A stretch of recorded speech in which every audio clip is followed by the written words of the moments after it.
And 8 years ago, on this stage, I was warning about the problems of social media. And I saw how a lack of clarity around the downsides of that technology and kind of an inability to really confront those consequences led to a totally preventable societal catastrophe. And I'm here today because I don't want us to make that mistake with AI, and I want us to choose differently. So at TED, we're often here to dream about the possibles of new technology. And the possible with social media was obviously we're going to give everyone a voice, democratize speech, help people connect with their friends. But we don't talk about the probable, what's actually likely to happen due to the incentives, and how the business models of maximizing engagement I saw 10 years ago would obviously lead to rewarding doom scrolling, more addiction, more distraction, and that resulted in the most anxious and depressed generation of our lifetime. Now, it was interesting watching kind of how this happened, because at first I saw people kind of doubt these consequences. We didn't really want to face it. Then we said, well, maybe this is just a new moral panic. Maybe this is just a reflexive fear of new technology. Then the data started rolling in. And then we said, well, this is just inevitable. This is just what happens when you connect people on the internet. But we had a chance to make a different choice about the business models of engagement. And had we made that choice 10 years ago, I want you to reimagine how different the world might have been if we had changed that incentive. So I'm here today because we're here to talk about AI. And AI dwarfs the power of all other technologies combined. Now, why is that? Because if you make an advance in, say, biotech, that doesn't advance energy and rocketry.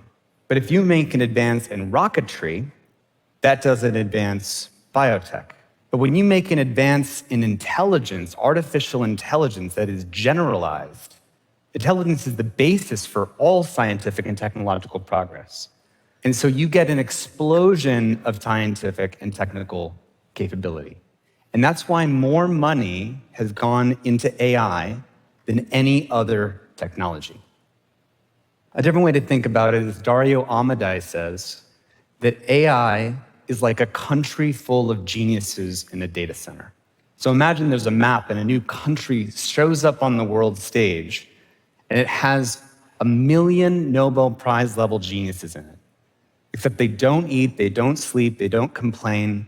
They work at superhuman speed, and they'll work for less than minimum wage. That is a crazy amount of power. To give an intuition, there was about, on the order of 50 Nobel Prize level scientists on the Manhattan Project working for 5-ish years.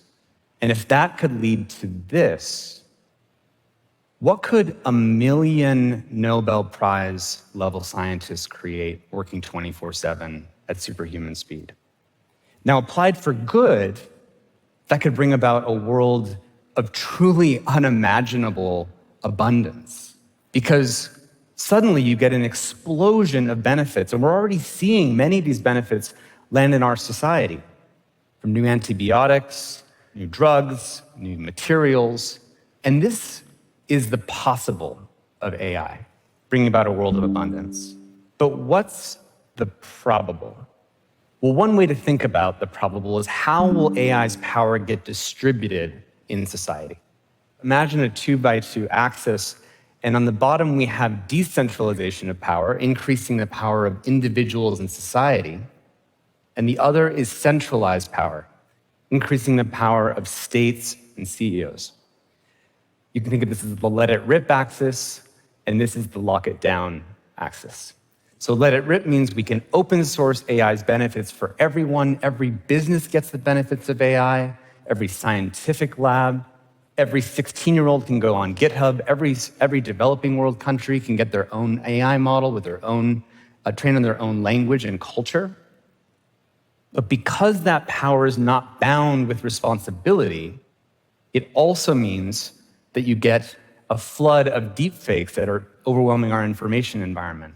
You increase people's hacking abilities. You enable people to do dangerous things with biology. And we call this endgame attractor chaos. This is one of the probable outcomes when you decentralize. So in response to that, you might say, well, let's do something else. Let's go over here and have regulated AI control. Let's do this in a safe way with a few players, locking it down. But that has a different set of failure modes of creating unprecedented concentrations of wealth and power locked up into a few companies. One way to think about it is, who would you trust to have 1 million times more power and wealth than any other actor in society?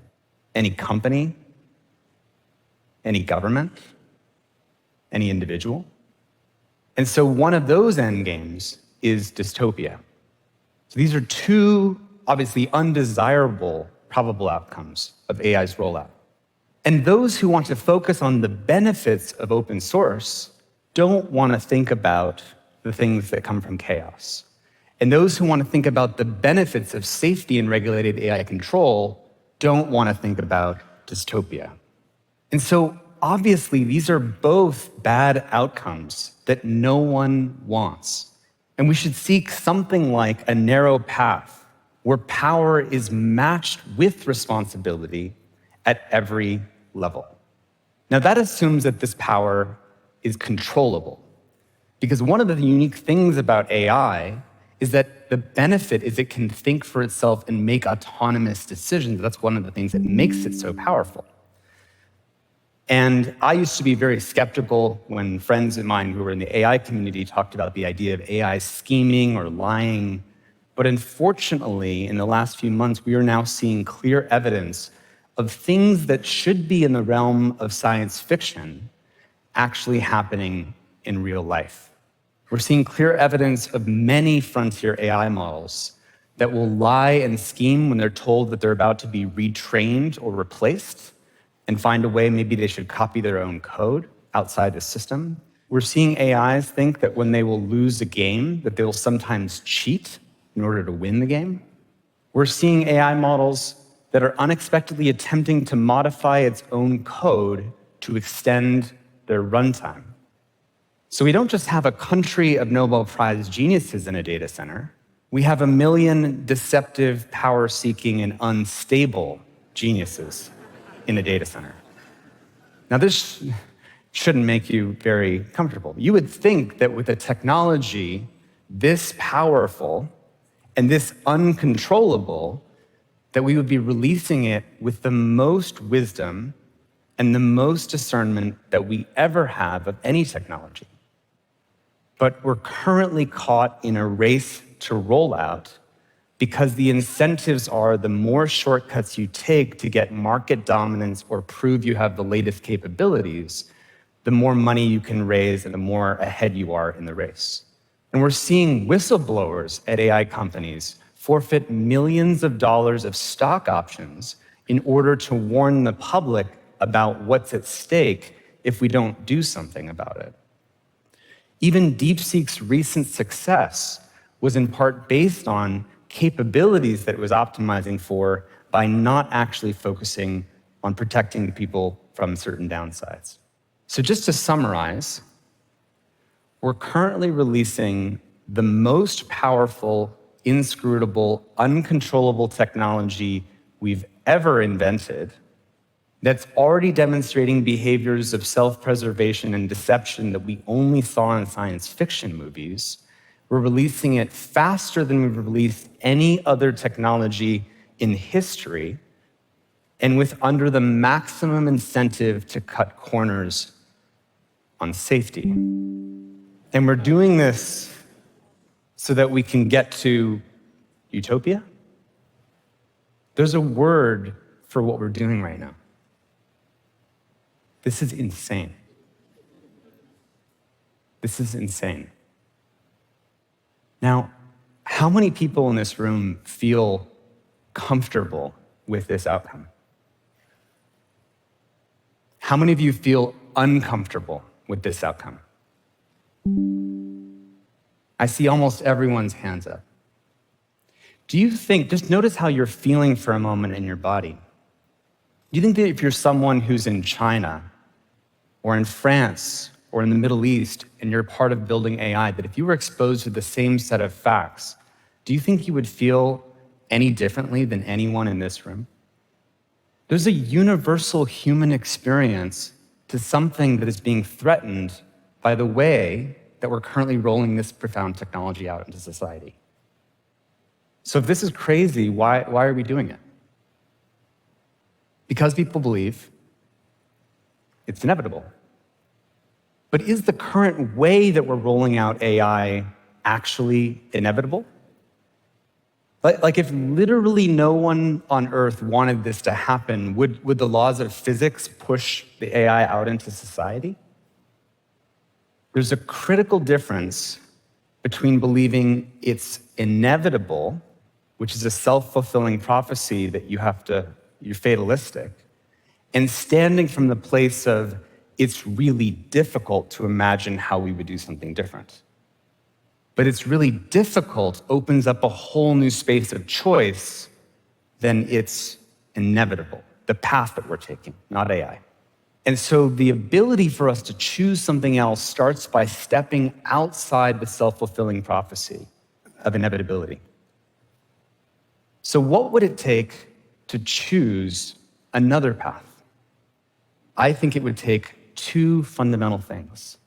First is that we have to agree that the current path is unacceptable. And the second is that we have to commit to find another path in which we're still rolling out AI, but with different incentives that are more discerning, with foresight, and where power is matched with responsibility. So, thank you.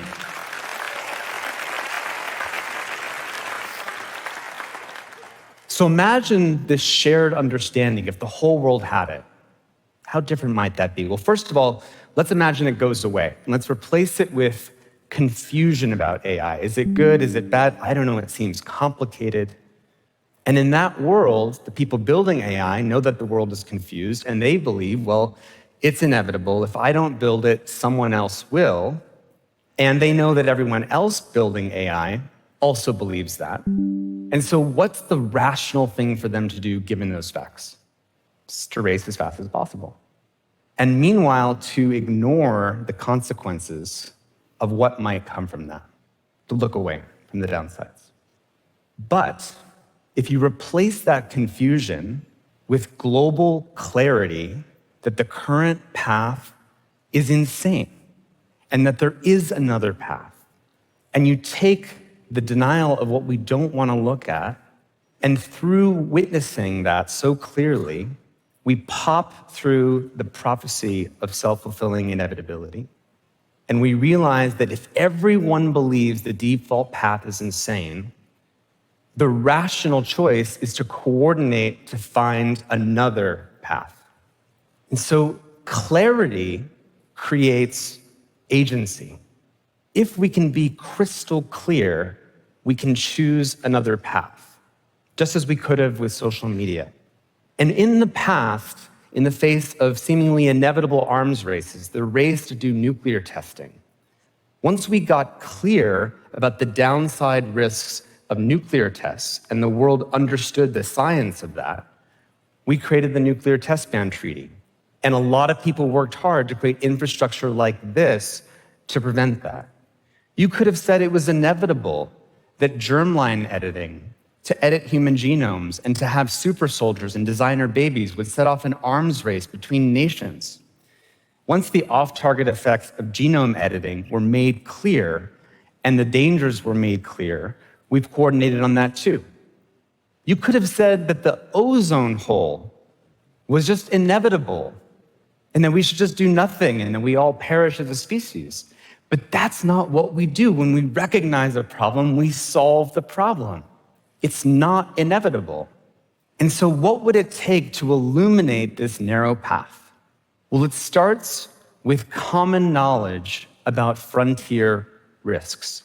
If everybody building AI knew the latest understanding about where these risks are arising from, we would have much more chance of illuminating the contours of this path. And there's some very basic steps we can take to prevent chaos. Uncontroversial things like restricting AI companions for kids so that kids are not manipulated into taking their own lives. Having basic things like product liability. So if you are liable as an AI developer for certain harms, that's going to create a more responsible innovation environment. You release AI models that are more safe. And on the side of preventing dystopia, for working hard to prevent ubiquitous technological surveillance and having stronger whistleblower protections so that people don't need to sacrifice millions of dollars in order to warn the world about what we need to know. And so we have a choice. Many of you may be feeling, this looks hopeless. Or maybe Tristan's wrong. Maybe the incentives are different. Or maybe superintelligence will magically figure all this out and it'll bring us to a better world. But don't fall into the trap of the same wishful thinking and turning away that caused us to deal with social media. Your role in this is not to solve the whole problem, but your role in this is to be part of the collective immune system that when you hear this wishful thinking or the logic of inevitability and fatalism, to say that this is not inevitable. And the best qualities of human nature is when we step up and make a choice about the future that we actually want for the people and the world that we love.